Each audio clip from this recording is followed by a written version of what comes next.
Graffiti is often associated with crime, vandalism, and gang-related activity. But more recently, in Melbourne at least, it's being recognised as a more reputable art form. This graffiti artist is a contributor to the more positive reputation that some graffiti artists are now enjoying. He goes by the pseudonym Koff and wishes to remain anonymous. Koff is 21 years old and started tagging and scribbling in high school when he was about 15. An abusive father and a broken home led him to use graffiti as an outlet. When I got into graph and I started to make my own style and kind of set myself apart from it and kind of do my own thing, people started to notice me in graph, and like all these other graphists just like, yeah, I like your style, like really good painter and everything. Koff might have started painting to get away from the troubles in his life, but he now paints for the love of it. People just really appreciate it because you're just like, well, how the hell did you think of that? I'm like, well, other people, they see it as kind of a shit activity. It's just mindless damage. It's just not. You put like so much effort into it and time, you plan.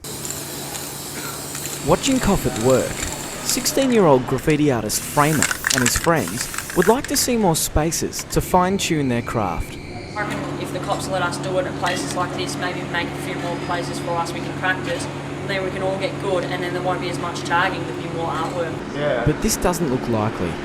In 2008, Victoria Police, in conjunction with Melbourne City Council, introduced tough new laws aimed at crushing Melbourne's growing street art scene. The tough new laws see a maximum penalty of 2 years jail or a $26,000 fine.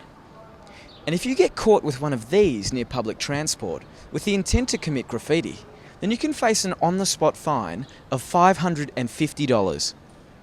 1,100 people have now been charged under Melbourne's new Get Tough graffiti laws.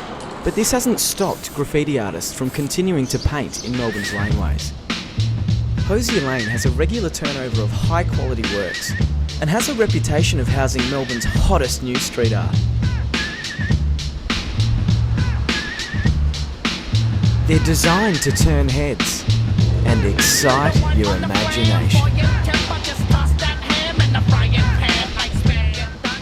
But Andy Mack, curator of the Until Never Gallery, self-imposed caretaker of Hosier Lane and resident expert on street art, says that these laneways came under threat from Melbourne City Council a few years ago. It would have been about 2004 or 5 that the council kind of finally switched on to the fact of what we were doing, and it coincided with the Commonwealth Games, and they were threatening to buff graffiti all through the city.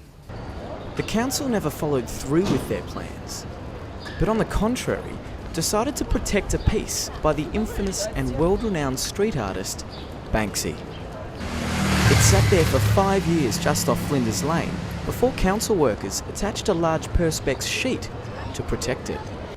And these bolts are on spaces, so the perspex is sitting that far off the wall, which is just perfect for getting a bottle of paint, pouring it right down the back and destroying the work, which is what happened in the end. The council realised that Banksy was a big name a few years ago when Angelina Jolie and Brad Pitt bought his stuff in Los Angeles. That kind of stuff gets the council excited because they relate to dollar signs. The dollars Andy refers to come from tourism, and when Hosier Lane sees between 5,000 and 10,000 people in a 24-hour period, there's plenty to go around. Chef Adriana of Hosier Lane's Movida next door believes they're reaping the benefits. Yeah, we are becoming a bit more popular as well, so I guess the graffiti does help us out. Even more encouraging for Melbourne's street art, Melbourne's laneways have been given the title of Australia's #1 cultural destination, according to Lonely Planet.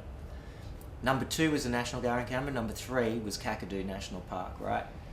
So you can tell how much advertising, how much tourism dollars there is worth, and it's not costing the council a cent.